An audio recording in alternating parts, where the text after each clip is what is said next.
Welcome everyone. We'll just give people a minute to join. We have quite a lot of people joining that we know of, so we're just going to give it a minute and then I will do a little intro, and I'm really excited to introduce our guest speakers in just a moment. So numbers are going up rapidly and just give it a moment. Welcome to you all. I gather that we have people from all four of the UK's countries, and I believe Ireland, and maybe even further afield. So welcome from wherever you're joining. Thank you.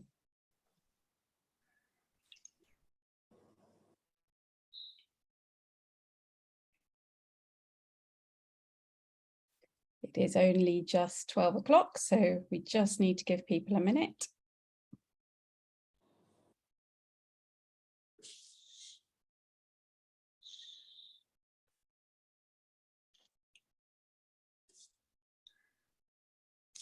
Okay.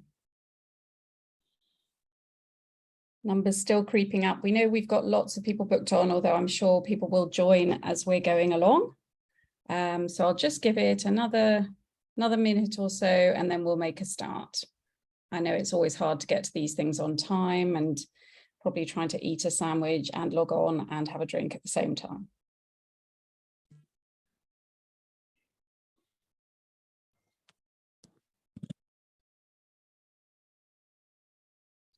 Okay, so I think it's 12:01. I'll start with the intros and the housekeeping, and I'm sure people will still keep joining. So first of all, I just want to thank you all so much for joining our really important webinar today about how we can get men to speak up around mental health.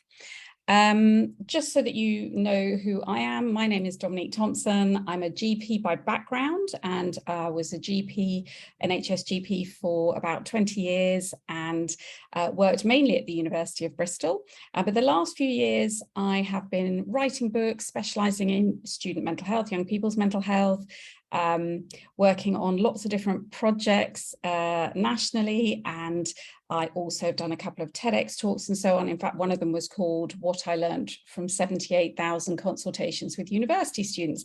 So I've spent a lot of my life thinking about young people's mental health. And so this is a topic I am really, really interested in, and I'm so excited to speak to our speakers today.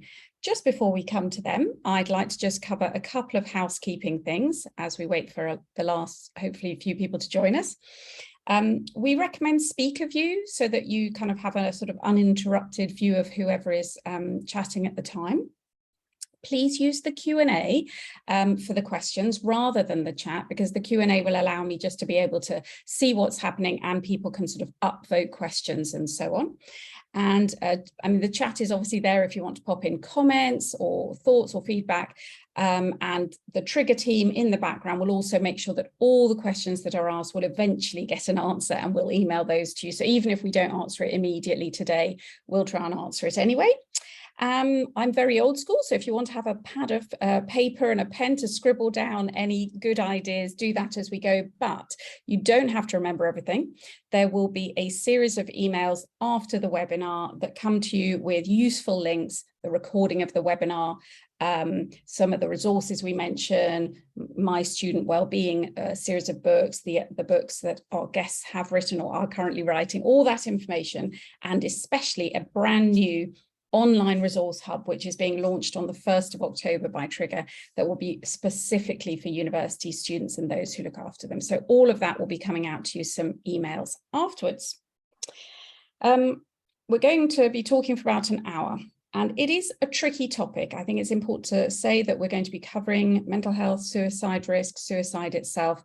So I just always like to say, you know, if that is difficult for anyone in particular, and they, you know, you need to take a break, that's completely fine. And of course, there are always important resources like the Samaritans and Papyrus. So just to say, you know, that's completely fine. There may be some difficult topics in the next hour. So we are doing really well on numbers. I'll just let them carry on in the background. So I'm going to start by introducing our two speakers today. I'll start with Tom. Tom Chapman is an award-winning barber, author, public speaker, global barber director, and international educator. In September 2015, Tom founded the Lions Barber Collective, which started as a group of international barbers raising awareness for suicide prevention. And through Barber Talk, he hopes to train hair professionals across the globe to recognize, ask, listen, and help those in their chairs. And we'll hear from Tom and his story in just a moment. My other guest today is Shocka. Shocka is a rapper and mental health advocate from Tottenham in London. He gained recognition for being 1/3 of the grime collective Marvel alongside Double S and Vertex. After dealing with mental health issues himself, Shocka became a mental health advocate to help those with their own problems via his music. He has since aimed to raise awareness of mental health issues and has been a speaker on TED and a guest on numerous talk shows. And just to say, I have listened to both Tom and Shocka's TEDx talks, and they are absolutely brilliant. So I do recommend if you have an opportunity to do that, and they will be some of the resources that we'll share with you. Okay, so Tom, I'm going to stop talking now. You'll be delighted to hear. And I'm going to hand over to you to tell us a bit about your story, how you came to do all this, you know, what kind of gets you up in the morning, what makes you sort of think about mental health and why that's important to you. Thank you. Thank you for a great intro, Dom. Well, in a very brief overview of how I got here and why I do what I do. The journey started in 2014 when I lost a friend to suicide. I had seen him just days before, probably 3 or 4 days before. I was on a lunch break and I bumped into him. We had a brief conversation in the street asking, "How are you?" The usual small talk. We parted ways, and I found out 3 or 4 days later via social media that he'd actually ended his life. And that night I didn't sleep very much, as most do on those occasions, asking myself why would he do this? Why? These are the usual, so many why questions, but a lot of also what if questions. What if I'd noticed? What if I'd had the confidence to ask him if he was suicidal? And what if he'd said yes? Would I have known what to do? And I think that was really drove me to think I need to do something about this. But you talked about something that gets me up in the morning, something that drives me forward. And there was a moment at his funeral at the crematorium where I was one of the first people not to have a seat because it was so busy, so packed out. And I was ushered down to the front. I was actually stood next to Alex, next to his coffin, looking back at the room, which still overspilled out into the foyer. And I think that was a very unique position to be in at a funeral. Normally it's a very insular experience that you deal with your emotions yourself and maybe those to the side of you, but actually I was looking back at all of these faces and all that loss, the love for him, and it just made me think, how can somebody have this many people that care for him, yet he felt so alone that suicide was the only option? And that was at the wake. I spoke to my friends and said, we need to do something about this. So this can't happen again. He was a young man, 27, and I really thought that perhaps we could do something. And this manifested itself about 12 months later with what was meant to be a one-off project, the Lions Barber Collective, a lookbook, a catalogue of men's haircut images. As I was reasonably well known within the barbering industry, I gathered 30 lions together, and we all donated a haircut image, and we put that together. And actually, it was meant to be a coffee table kind of book in barbershops. People could pick it up, look through the haircuts, and hopefully open a conversation around mental health, working closely with Papyrus at the time. And then I had a conversation with a friend of mine called Paul, who was in my chair, and I told him what we were doing and how we were trying to open up a conversation around mental health and why it was so important to do so. And he told me about his struggles and his concerns. And he actually, after our haircut, went to end his life, not directly, but a few days later went to end his life. And he thought about the conversation that we'd had, and that was enough for him to get back in his car, drive to his parents' house and start his journey to recovery. And I can quite happily say that today he is still alive. He now has a baby boy. He's married. He's got his own house, his own business. And I think if that made me think, if I can do that through a conversation in a chair, then perhaps other barbers and hairdressers can. And since then, other people who I've spoken about have said to me, other clients who I've spoken to about this idea have said to me, you helped me through this, when you helped me through my divorce, you helped me through redundancies. And I didn't even realize I was doing it. And I think it just really showed me the value of the hair and beauty industry and what an impact we can have and already do have, because it's already spoken about for many years that we are a poor person's therapist or whatever, and the relationship between a barber and their client is very intimate and very trust-filled. So it's about taking advantage of that situation to make an impact. Thank you. And I think that's something that we underestimate at our peril, really, is how the people in our lives have that impact and can talk freely to us in a way that's much more relaxing. I think your TEDx talk is a beautiful illustration of that as well. So I highly recommend that. Thank you. So I'm going to come to Shocka now. Perhaps would you be happy to share your story a bit with us? Tell us, what motivates you, what got you interested, and why you talk about mental health and why you're interested in young men's mental health as well. Thank you. So the journey actually started in 2012 when I got sectioned for the first time. I was in St. Anne's Hospital for 5 days. But just to give you a brief history prior before that, I was in a group called Marvel. It was a trio. It was me. Yeah, it's cool. I was in a group called Marvel. It was a trio. It was me, Double S, and Vertex. There was 3 of us who was together for like 5 years. We did some incredible things. We toured with Chipmunk. I don't know if anyone in here is familiar with the grime scene. There's a guy called Chipmunk in the grime scene who was really big, and he took us on tour with him. And then after that tour, we went on tour with Skepta. And then after that, we went on tour with Diversity, the group that won Britain's Got Talent. I'm sure everyone knows who Diversity is. They took us on tour with them, and everything was just going like really good. It was just going on an upwards trajectory. And then we signed our first record deal to an independent label called Risky Roads, and we was predicted to do like incredible things. And then it didn't turn out the way we thought, which is a normal thing now. At that time, I didn't realize it was so common to come into the industry, get a record deal and get dropped from your record deal. But to us, it was such a shock because we never had no mentors or anyone guiding us. It was literally just spearheading our journey. So then we got dropped from our record label. I ended up spiraling into deep depression off the back of that. And I ended up getting sectioned for the first time in St. Anne's. But I was saying to my friend the other day in the group chat when we was talking, I was saying me being sectioned was actually one of the greatest things that could actually happen to me in a weird way, looking back on it now, because it opened me up to a world that I was not familiar with. I knew it existed, but I didn't know how deep it was. I obviously knew about things like suicide and depression, but I never had a clue of I never really spoke to other people that's been through like schizophrenia and what I got diagnosed with. So I didn't know how serious it was until I got sectioned and I spoke to other patients. And then my whole music changed and my direction changed from then. I realized, oh my God, what I've just been through connects me to the whole world. I feel like there's 2 things that everyone in the world can agree on, and there's not a lot of things, which is death. We're all going to go through death. And mental health, we're all going to experience some sort of mental health at some point. If you've got a head on your shoulders, I don't know what aliens have if they walk around necklace, but if you're a human and you've got a head on your shoulders, you are going to experience some sort of mental health. And that made me realize that my situation that I've been through has connected me to the whole world. So my whole music changed and I started making music about my mental health and sharing my story and being open and being vulnerable.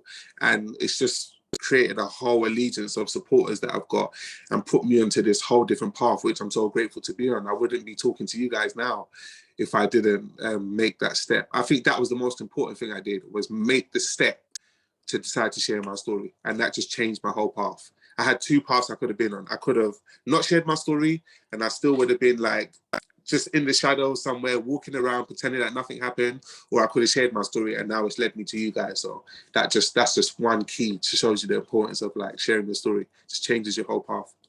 And that is so true. And I am so glad that you did share your story for our benefit to help us. And I'd also just like to say I have heard of both Skepta and Diversity. So now I'm just feeling #proud. I don't live in Bristol for nothing. Anyway, so I'm really thank you to both of you for sharing those initial first thoughts, because that really, we've already covered some really quite difficult topics. And, that's the thing, isn't it? We are dealing with difficult topics and we have to be able to talk about them. So what I'd like to do is perhaps I'll come to both of you, in turns. But what I think people would really like to hear about is what are you hearing from the young men around you? And what is it that if they do talk about problems, whether that's mental health or other challenges in life at the moment, what is it that perhaps you feel stops them seeking help if it does? You know, so some young men will of course seek help, but you know, we're all of us on this call to some degree or another working with young people, young men, students, obviously in the main. We know that the people that we see in front of us, so whether we're therapists, counsellors, GPs, whatever, I would probably estimate that 2/3 of them at least are female. So for some reason, we just don't see as many young men. So I think we'd all really love to hear a little bit more. So maybe Tom, I can come to you first and hear a little bit about what is it you're hearing from young men that they're struggling with, and maybe a bit about why they might not always seek help. I think we've actually had quite a conversation, quite a diverse range of men, because we've done pop-up barbershops as one of the things that we do. We go into different spaces, whether it's construction sites. We've been at a load of festivals this year. We've been in the universities. We actually did Bristol University just before the pandemic as well. And I think it just varies so much. Everybody has so many different things that go on in their life, because everyone has a different upbringing, a different experience, and different things affect different people in different ways. So I wouldn't say there's necessarily one particular thing that really, really is the cause of it. Although I do have a common thread that a lot of these guys feel very confused and don't know where they stand, what they can and can't do, and what they can and can't say. And I think that men have got particularly good at pretending to be okay, because when they do open up, the response from their friends or family is not necessarily great, because we're not comfortable in society with men opening up and talking about that. So I think we're very much encouraging people to talk all the time. I think the next step is preparing people to respond well and react well to those when people do open up and speak. So and I think that is something that has been a bit of a common thread that ties everything together. They don't want to open up because the last time they spoke, they got shut down, like, oh, the change of subject, or people start talking about themselves and their own experiences rather than listening to them, or tell them to man up, you know, all those awful phrases that get put out there all the time. And I think that we did something quite recently at South Devon College here in Torbay, and we did a pop-up barbershop, and we had some of the barber students in the street, which is like their communal area, cutting hair and for people walking past. But we had some of the safeguarding team there with us. And the feedback from the young guys was, oh, right, miss, I didn't realise you were part of the safeguarding team. I would never have come in there because I didn't want my mates to see me going in there. But by having that event there, we created that bond in the open, without the stigma of them going through this door that says that's where you go if you're mental or you've got something going wrong with you. And I think that was for the guys to have that interaction with those people. And now since then, speaking to the safeguarding team, they've had those conversations with these young lads in the street, in the communal area, as opposed to being locked away in a door. These boys weren't uncomfortable with having these conversations. Once they had that relationship and that trust, knew it was safe, and it was more comfortable to have it in passing than being seen to go behind a door that's stigmatized as a place you go if you are suffering or struggling or something like that, and for the fear that someone else or one of their mates may see them go in there. And I think that's the most sort of common things that I've experienced in the last few years. That's really interesting. So just two things that I've picked out there that maybe universities and colleges could think about is where we have these conversations. So how do we make it easy to take that first step? It might be that then they say, okay, yeah, now I'm happy to come to, you know, the building that says wellbeing. But, you know, that initial first step maybe needs to be somewhere that feels, I could say less stigmatized, but less labeled. Perhaps that's one thing. Yeah. And I'm really interested that maybe we need to not just focus on how we get people to talk, but how we get people to listen. Now, we kind of know that, but most of the campaigns are around, like this talk, how do we get men to speak up? And maybe we need to focus as much on how do we listen to men and respond to them. So I think that's been really, really helpful. If I just add one thing quickly about when we did the pop-up at Bristol, we very openly said that we were Lions Barber Collective and that we were a mental health barbershop as such. And we had especially one lad sat in the chair, and it took me 20 minutes to even ask him what he wanted done to his hair, because as soon as he sat in the chair, he opened up and told me everything. I'd never met him before, I didn't know who he was, but it was that realization that was a safe space, and it was okay, it was non-clinical, it was non-judgmental, he wasn't going to go on any records or anything like that, and that opened him up to just sit down and talk about it straight away. So I think that once people do feel safe, then they will open up and talk about it. And I think, once again, because it was out in the public, it was just there. Yeah, really interesting. Thank you so much, Tom. No problem. Shocka, to ask you as well, the young men you talk to, again, what are they telling you? What, I know there won't be just one thing, but we'd really like to hear what the themes are, what's going on out there, and if they're not able to seek help, you know, why that might be. Any thoughts welcome. I think Tom covered a lot of what I was going to mention too. But even just over the weekend, I had a kid DM me, and I say a kid because he's literally like 16 years old, DM me and talking about that he feels like he wants to commit suicide. And he was also saying that nobody is listening to what he's saying. And I didn't believe him, but he showed me some screenshots of like the message he's been sending friends and family. He even did a post about it on his Instagram, and they was leaving comments telling him like, just go do it, and horrible comments like that, saying that go do it, and saying no one's listening. So what I would say, most of the things I am hearing from like the younger men is that nobody is listening to what they want to say. And I think it goes in both ways. I think even if they do listen to what he wants to say, how to respond is the main key. That's, I think we've drilled into society now that we need to start speaking up. That's been drilled in, but now we need to learn how to respond. And I literally made a whole album about it. I've got an album called Vulnerability is the New Cool, and it's just exploring vulnerability in a whole, as in that being vulnerable and being able to respond to vulnerability. Because I feel like, apart from therapists, we should be safe spaces ourselves. Because you can't get to a therapist at every hour of the day, but you can get to a person. Do you know what I mean? There's literally a person, there's always a person 2 meters from you that should be a safe space. It shouldn't just be therapists. And like, we need more safe, like this, what we're doing now is a safe space. And I'm not a professionally trained therapist, but I understand. So we need more safe spaces. And I think representation is so important as well. The only reason why he messaged me on Instagram is because I look like him, and he knows that I've been through similar situations that he's been through. So representation is so important, and understanding how to respond to vulnerability is the two things that I would want to see more in society at this point. I think those are the next things we need to start focusing on. Yeah, absolutely. And I know a lot of places, universities, colleges are trying to increase the diversity of their staff and so on. And I know that will be a slow, steady improvement.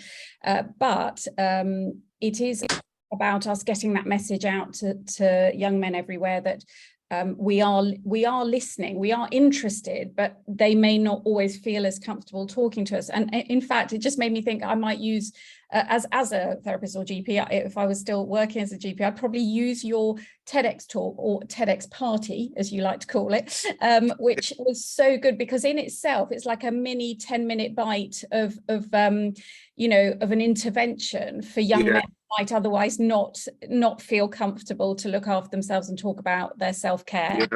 Yeah. So, I'd prescribe your TEDx call, and I do say that genuinely, because the messages in it are really powerful, I think, to the young people listening. So I think it's about getting those messages out there and making it less clinical, when you need help. I would agree with that.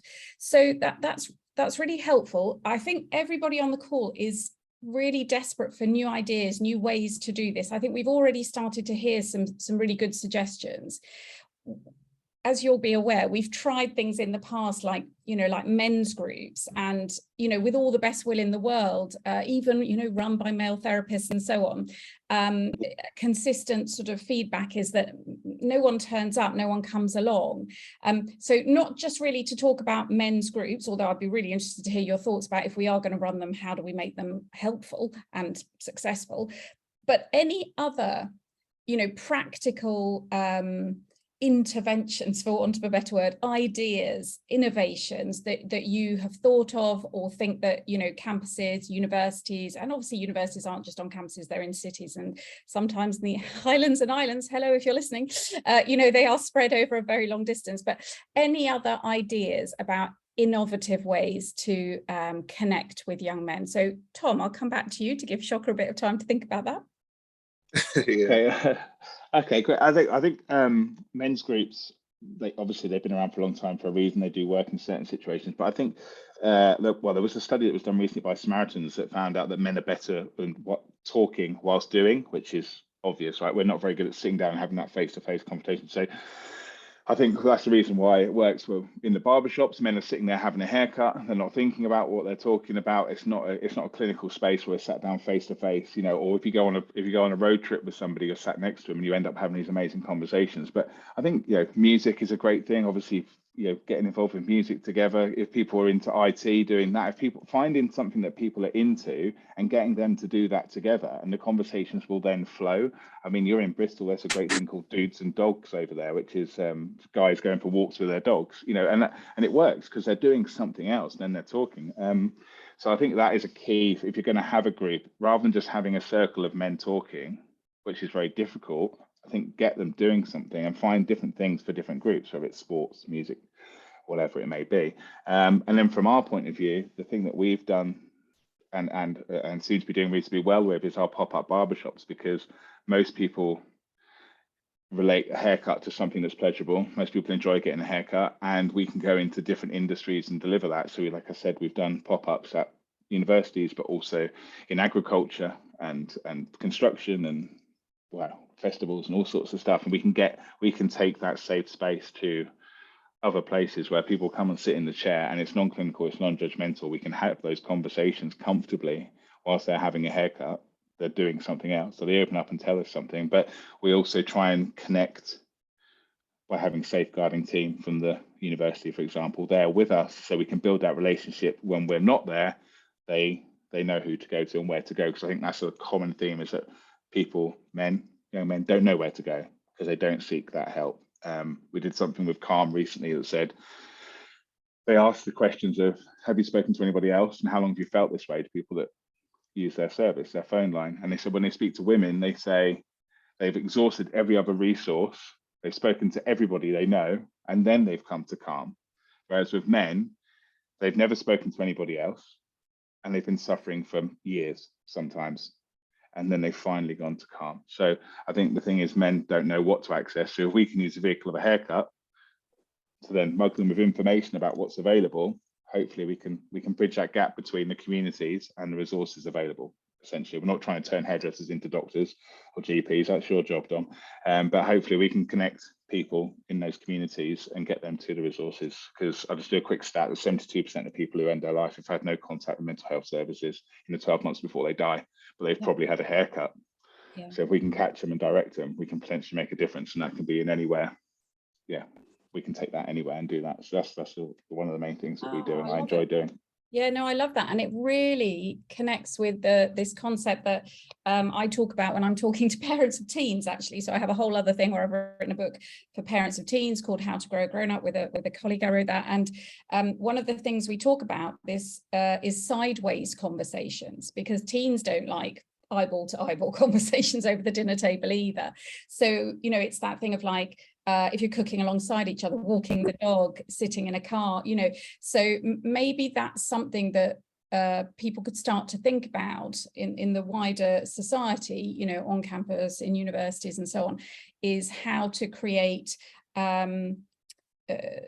activities, or they might be groups, but they don't look like a group, and that's the key. I think I really like that idea, and I'm sure people will be able to go out and ask their students you know, how to engage with other students around that. What would be the activities that might lend themselves most to that?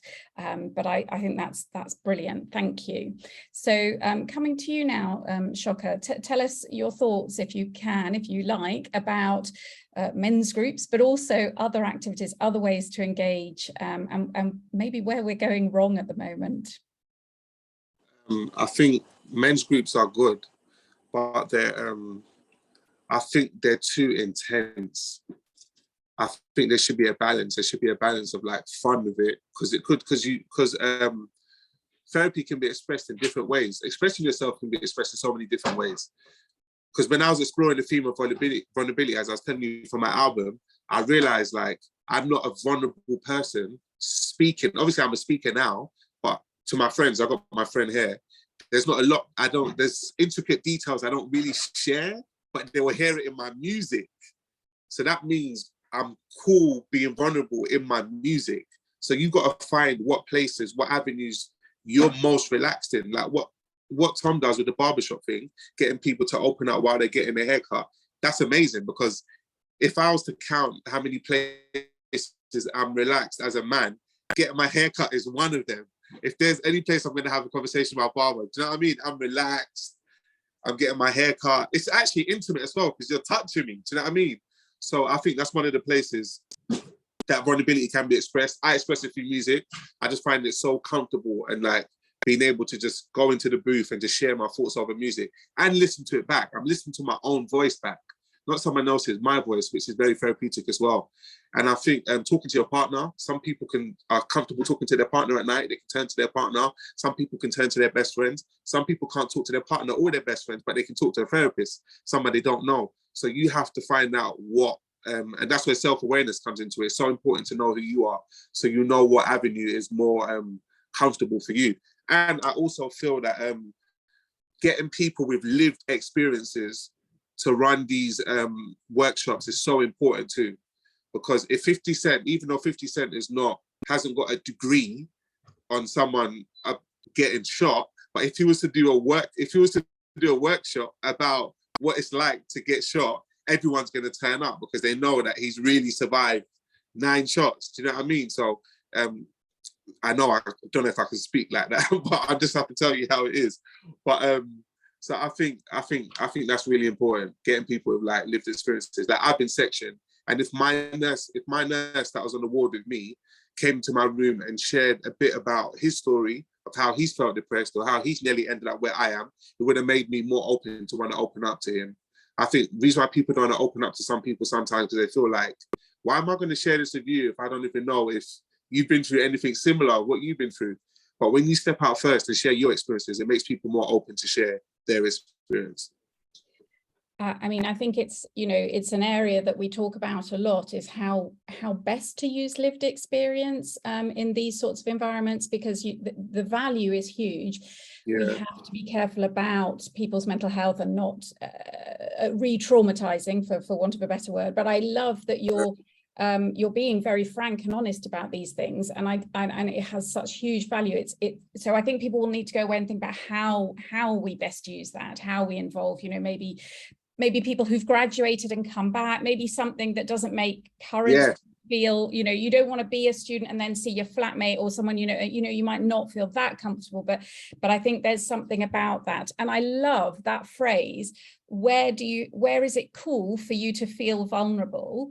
I can't say it as well as you did, but it's that sense that there will be something different for different people, and a young person, 18, 19, may not yet know where their place is to feel cool and to be vulnerable, but they may discover it by trying different things. And some of those things might be the things like Tom was mentioning about, do you try different activities, or is it music, or, there might be different options really for them. Yeah. Because there's a good quote that I heard that if they're listening, they can take away from, and it's shame dies when the story is told in safe spaces. Oh, I like that. Shame dies when your story is told in safe spaces. Okay. And that always sticks with me. The shame dies when you tell it in a safe space, but it continues when you don't tell it in a safe space, because then they can tell someone else, or they can abuse it, or they can use it against you. But if it is a safe space, then the reason why it's a safe space, because the person you're probably telling it to can give you the right response you're looking for, and then the shame can die. So actually, let's just continue with that, because I've just got a question, and then I'll come to Tom. I'll come to you in just a sec. So we're just hinting there around stigma, which is something I know you address quite a lot. What do you think are the biggest issues for young men in terms of barriers to seeking help and stigma that maybe we haven't mentioned yet so far? Is there anything else that we should we all need to be aware of, that is a real, real problem? Because somebody's asked in the questions, for example, about lad culture, how that makes it harder for us as therapists and people who want to help them, maybe to get them to come forward because of lad culture. That's one thing. But, would you have any thoughts about other stigma or barriers? And then I'll come to Tom in just a sec. I think the perception around mental health diagnosis is like a big one. When if I was in a conversation with someone and I say, "Oh, I've just been diagnosed with schizophrenia," automatically it's like, whoa, do you know what I mean? But like, these are common diagnoses, like, and I didn't realize that till I got around other people with those diagnoses, and I realized, oh my God, there's like thousands of, do you know what I mean, other people, but you won't realize until you get around that world. It's like now, when I listen to the radio, just the other day on the radio, they were talking about sickle cell. And even though I haven't experienced that, my ears is now open to it, because I remember once upon a time when I used to hear about mental health stuff and I didn't, do you know what I mean? I didn't take to it. Now, when they speak about sickle cell, I know, like, I might not have gone through that personally, but there's a whole world. There's someone that heard that advert and it spoke to them. So I think we need to take away the stigma around the perception of like mental health diagnosis. That's something that holds people back, because there was someone that messaged me on Instagram and he wanted to get sectioned, but he wasn't even scared of going into being sectioned. He was scared of having to have walking around and tell people now that I've been sectioned and have that label. That's not the scary part. The scary part is going into, like, do you know what I mean? The whole process of being sectioned. But he wasn't worried about that. He was more worried about having to now start a conversation, and they ask him, where have you been in the last 2 months? And he says, oh, I've been sectioned, having that title. So those titles need to be normalized, I think. Thank you. Thank you. So I'll come to Tom now to talk a bit about that. And also, I think you wanted to maybe add something else before. No, that was actually, like, you read my mind. It was basically what I wanted to say, really, about the fear of people would rather talk to us because they don't like going to see the doctor for fear of being diagnosed, like you just said, being sectioned, being medicated, loss of opportunities, loss of jobs, loss of, I don't know, affecting their university courses. It could, that's the fear of it, because I think when they go and talk to certain official places, they keep a record of everything they've said, and on a scale of 1 to 10, how happy are you today, and all those kinds of things, which actually provide a bit of a barrier. The relationship between a male and medical, NHS, whatever it may be, it very, very limited, isn't it? When you go to, as a man, you go to the doctors, whether you're a kid with your mum, and then as a teenager, it's either fights on a Friday night or sport field injuries. And then after that, you don't really go. Like, they don't go to the doctors, don't have that relationship with the hospitals or the NHS. So the less relationship you have, the more fear there is. And I think there's fear of them opening up. In this case of being sectioned or whatever, medicated. I think that relationship for a woman is far more consistent than a male. So I think that is a big issue as well. It's that fear of exactly what Shocka just said: medication, section, and that stops talking.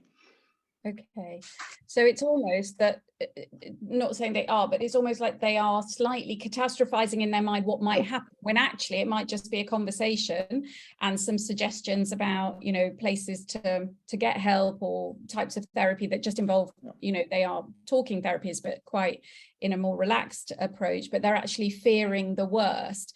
Maybe we need to think about telling people a little bit more about what happens behind the closed doors. Maybe we need to share that a little bit more, if that's where the fear is. I feel so. I think it's I think it's not the people come to me and they say, like, I'm suicidal, but I don't want to go talk to anyone because I'm scared I'm going to get sectioned. It's like, what's worse? You get sectioned, you get help, they want to help you, or you don't, and potentially it's life ending for you. Or I'm going to lose access to my children, or whatever it may be. I don't know, but actually the reality is, they want to help you. They want to make you feel better. They want to look after you. No one wants anyone to die. So but it's just breaking down that barrier and giving them the understanding of what that is and what it means. And also, this is where social media becomes important, because now, if you are having that fear of you're feeling suicidal, but you don't want to tell anyone because you're scared to get sectioned, there's now places you can go to find out more about what sectioning is like, that experience. Like, someone was just telling me that on TikTok, there's like so many TikTok users that's in hospital, but they're sharing their experience of like what's going on. I wish I would have saw that in like 2012.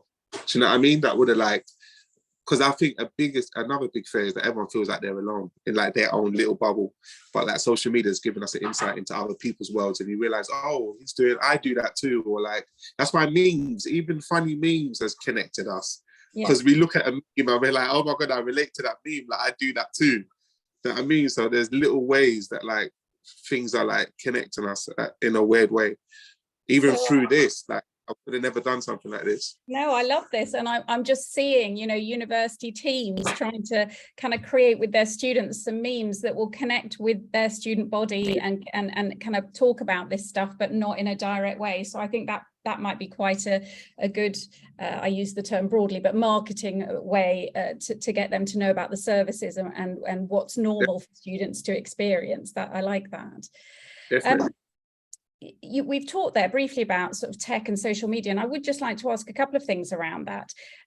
First of all, we've had a question which is an interesting one. Do you think that there might be a difference in, because we now try to use tech to connect with people around mental health, whether that's, you know, supportive apps or therapy online and things. Do you think there might be a difference between how people of different genders use tech? So that would be the first question.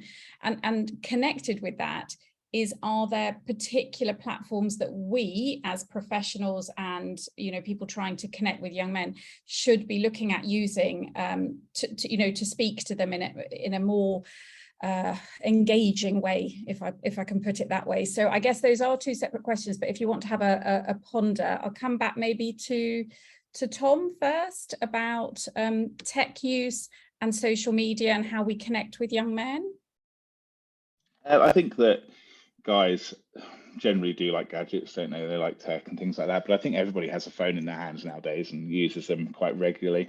I actually had a conversation with a guy. We did a pop-up at Carfest quite recently, a couple of weekends ago, and a young lad came up to me. He was 19, I think, and he said, "Thank you for helping me. You've really saved my life during the lockdown. I found your podcast," and then blah blah blah. He went on to say that, but he actually went on to say that he had a group of friends that kept him, that they were globally, that kept him and that kept each other safe, and they did that through gaming. And they had this, or it was basically like a men's group, but they were gaming whilst doing it.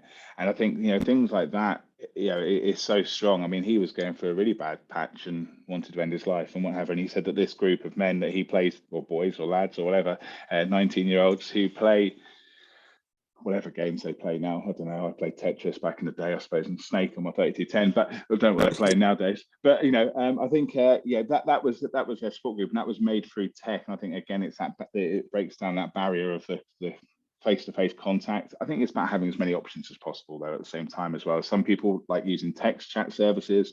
Some people like using face-to-face, or if you can do video calls. There's so many different options out there, but I think it's about, there's that saying, you can lead a horse to water, but you can't make it drink, for someone who's struggling. But if we provide as many different varieties of water types in front of that horse, then hopefully they'll take a sip from one of them. And I don't think one size fits all, as I've said a couple of times already. But you know, tech is something that guys do like. I think we like gadgets. We like, I mean, as barbers, I've got about 400 sets of clippers, but I only really need one. Do you know what I mean? So, who knew that was a thing? Just anywhere, there's boys, that's right, boys' toys. I imagine you've got a few bits of gadgets and gizmo Shocka as well. Yeah, definitely. Shocka, what do you think about that then, tech and social media? That's what I was saying about finding what you're comfortable with, like what Tom mentioned about gaming. Do you know what I mean? That's where they're more relaxed, and when you're in a relaxed state, you're more easier to, like, do you know what I mean, be able to communicate and say what you want to say. I also want to say that every generation has their own way of communicating as well. Like the adults, like probably like my uncle's age, they're like more old school, like just speaking. And then like below that, when you got me, it's like I'm in the middle of like using Instagram and podcast, and then the younger ones probably have memes and Twitch. I'm not even on Twitch. They probably have, you know what I mean? And like, just a whole new way that they communicate. But it's just whatever they're comfortable with, whatever way makes them free enough to want to be able to communicate in the best way they can, I think. Yeah, but so tech is definitely important. definitely. We need to ask our students. You need to, especially if you want to reach the youths, then go to their go where they are. Yeah. Do you know what I mean? Instead of bring your old school stuff to go where they are. Find them on Instagram, find them on TikTok, find them on Twitch, go over there and find creative ways to get their attention. Yeah.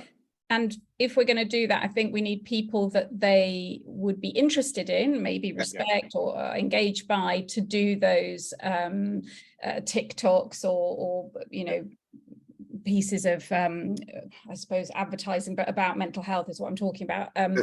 To sort of share that, because it's who's doing it is, I reckon, as important as the messages, 100%. Isn't it? Yeah. No, that's really, really helpful. Excuse me. We obviously, work in universities. We tend to work with a lot of different other organisations, so charities, students' unions. Do you have any particular thoughts about organisations working together on this? Do you have any recommendations? Do you have any that or resources that you recommend? Because obviously it can't always just be all the people doing the day job. They're actually seeing people, they haven't got endless hours in the day and so on. So who can we get to help us with all of that? What are your thoughts there? Tom, can I come to you first?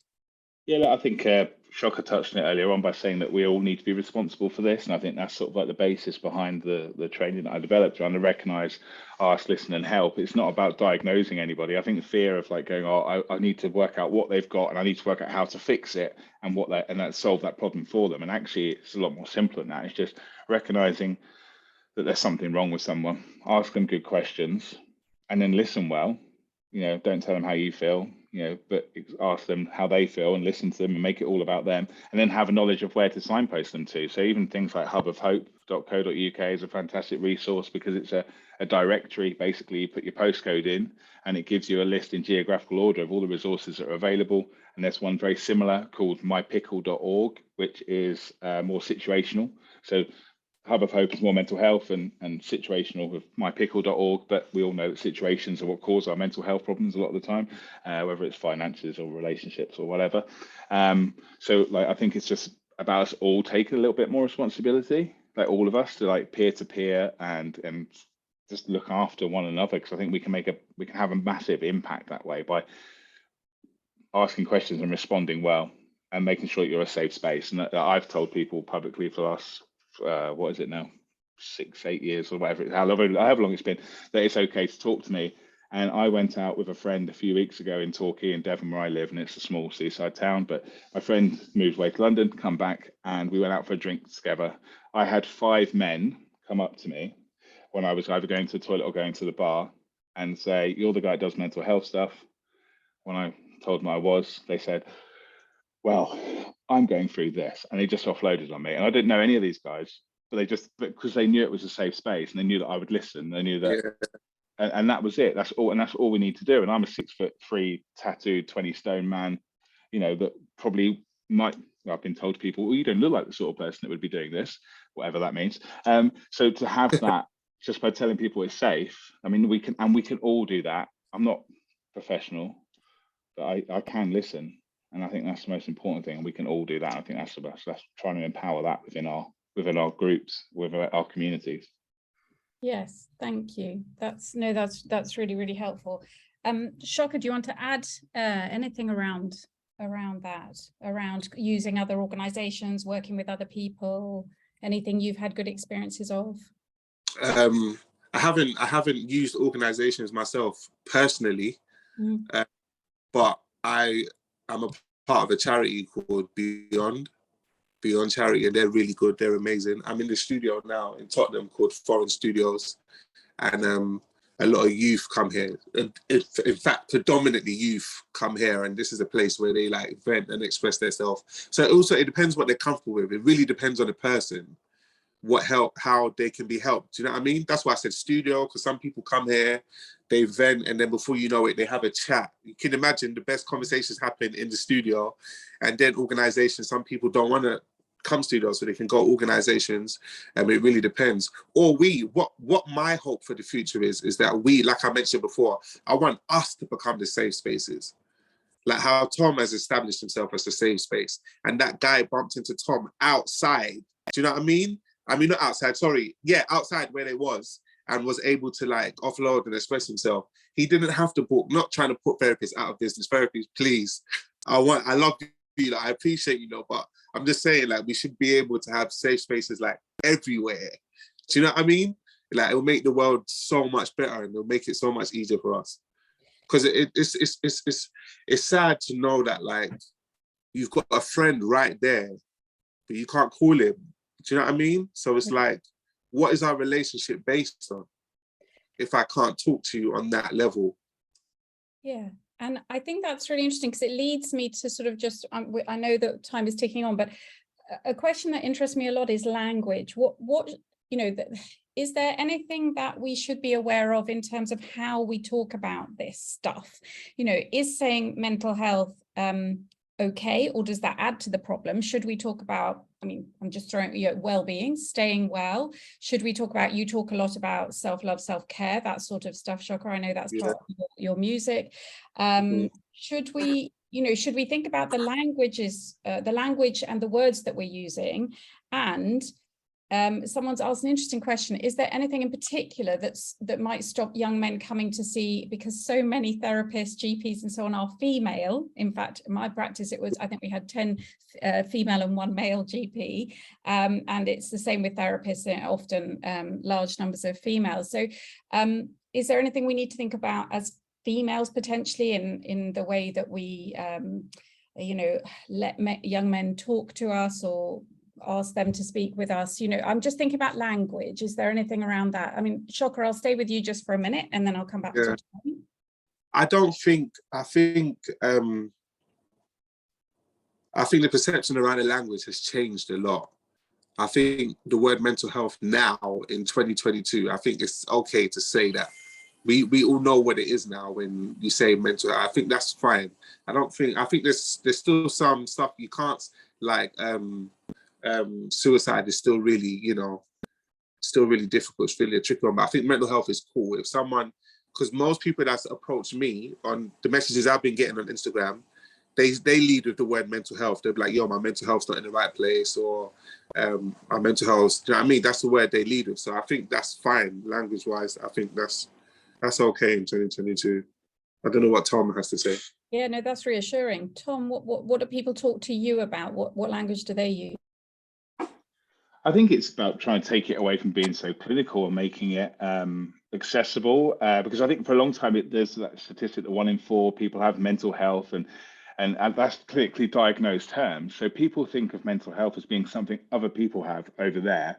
I don't, I'm strong, I'm okay. And actually, look, like Shocka said, we've all got a brain, we've all got mental health, we all suffer loss.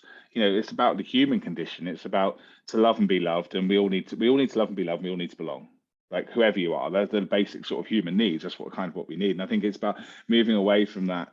Again, it's fixing the problem as opposed to preventing the problem. A lot of the time, we know how to look after our physical health.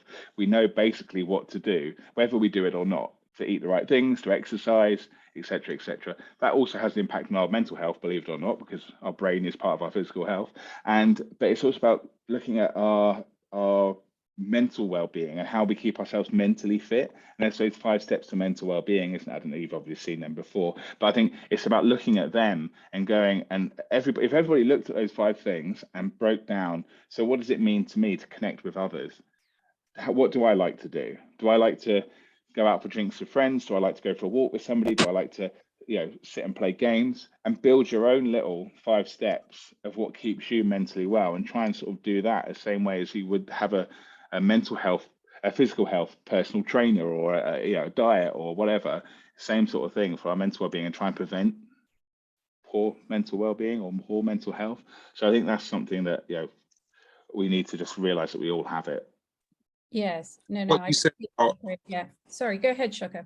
What you said about the steps as well is so important, because I feel like that's what I've been doing for like the past 8 to 9, 10 years. It's just like finding out like the best steps to keep my mind in the best shape. Like I've got this thing where I called belief system thief. So like, if I see someone with a good belief they have about themselves, I would like nick it and implement it myself, which you can do that. There's nothing wrong with that. Do you know what I mean? And like, because your belief system is really important. It's incredible. It actually shapes everything. The way you speak, the way you view yourself, the way you conduct yourself, all comes down to your beliefs. So like, when I see people in interviews, I watch a lot of interviews, and when I hear like good belief systems they have, I take it and I add it onto mine.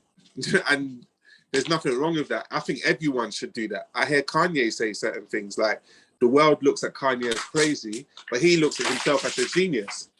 It's two completely different perceptions of himself. Do you know what I mean? And he's getting genius results. So like, I think, so it's really important. So I think if there's one thing I would want to say to the students listening to this, or everyone listening to this, is get great belief systems, especially about yourself. And repetition is so important as well. That's how you make them sink in. Because I had really bad ones, and you can tell. For me to get section 4 times, you have to think about what kind of conversations was I having with myself. Do you know what I mean? They can't have been the best ones, because I feel like your conversations lead you to certain places. So for it to lead me there, what kind of conversations was I having? And for me to come out of there and come back in front of you guys, what kind of conversations am I having now? So they're completely different. So I feel like your internal dialogue is it's really important. That's like the main thing that helped me. I lie. Yeah. Absolutely. So I'm very aware of time, so we're going to be wrapping up now. So I'd love it if you could just capture for me, maybe, I mean, we've covered a lot, but just what would be either something that you haven't mentioned that you'd like to have mentioned, or your main sort of like, what's a take-home message, you know, what would be really important, because it is a huge topic and it's so important. We really want to see if we can, you know, intervene earlier to reduce the risks of young men taking their own lives. So is there anything that we haven't said, or that you just want to make sure people have captured before we wrap up, and I just sort of say what happens next, as it were? So maybe Tom, I come to you. Okay, yeah. I mean, basically, reduce the stigma around these conversations, make them less clinical, try and open them up in safer spaces, but in more visible. Have these conversations more visibly, I think, is a big thing for me, so that we can actually all create a safe space for those around us, immediately around us, and encourage others to do the same. I think it's vital that we actually take responsibility for our own well-being and learn how to respond well. If someone does open up to you, if you don't know what to say, tell them, I don't know what to say, but I'm here for you if you want to speak to me about it, and I will try and understand what you're going through, and just keep on making it about them. I mean, that's the basis of it. And if you are suffering, don't suffer alone. Please tell somebody, because nobody wants you to be suffering. Yeah, brilliant. Thank you. And Shocka, what would you say? I'd like to echo off the back of that as well, and say I want us to realize that we actually are safe spaces, or we can become potential safe spaces for people that we don't even know about. Do you know what I mean? Because you've conducted yourself in a certain way, you've just either made yourself a safe space to them, or you've cut yourself off from being a safe space for them. And I also want to go back to what I was saying about the internal dialogue. That is like, that's everything. When my TED talk about self-love, that TED talk wasn't about having bubble baths and having pedicures and having massages every week. That's not what self-love is to me. Self-love is, to me, is how you speak to yourself. That's the most important self-love, because you can be having a massage, but you're talking to yourself really badly while you're having the massage. Do you know what I mean? So I think that's the message I want to end with. If you can change your internal dialogue, your world will change with it.